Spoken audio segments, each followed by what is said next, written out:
So today, we're going to be discussing the difference between gerunds and participles. But first, let's review some basic grammar terminology. A noun, as you may recall, is a person, place, or thing. So look at the example on the board. The cat walks at midnight. So can you identify the noun in the sentence? So the noun in this sentence is cat. So next we can look at adjectives. Adjectives are words that describe and modify nouns. So in the next sentence, the magnificent firefly lit up the night. See if you can find the adjective in this sentence. So the adjective in this sentence is magnificent. Next, we'll talk about verbs. Verbs are typically known as action words. For example, you can identify the verb in the following sentence. She ran away from her fears. The verb in this sentence is ran. So now that we've reviewed the basic parts of speech, we can move on to the differences between gerunds and participles.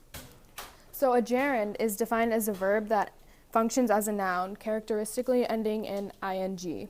But what does this even mean? Well, because gerunds function as nouns, they can be subjects, subject complements, direct objects, or objects of prepositions. So first, we can examine a gerund as the subject of a sentence. So read the following sentence. Climbing might strengthen your muscles. So notice in this sentence, climbing is the subject, and therefore the gerund. Next up, we can examine a gerund as a subject complement. So consider the example, Anna's favorite activity is dancing.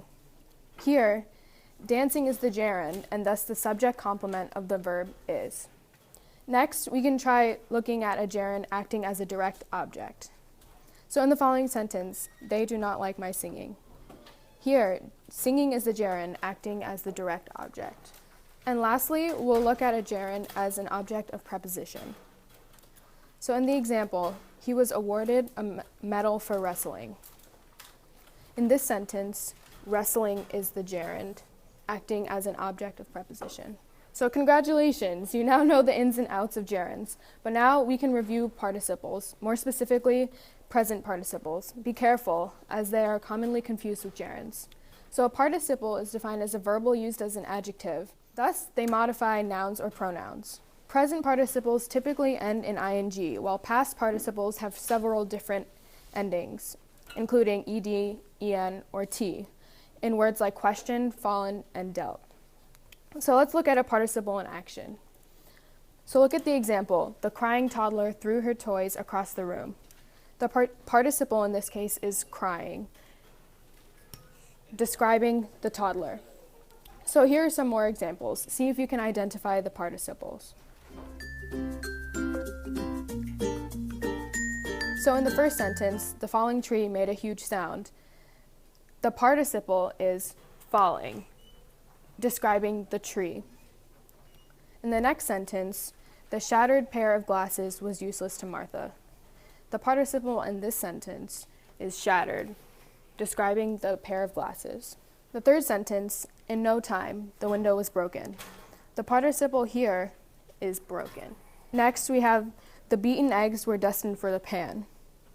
So the participle in this sentence is beaten, describing the eggs.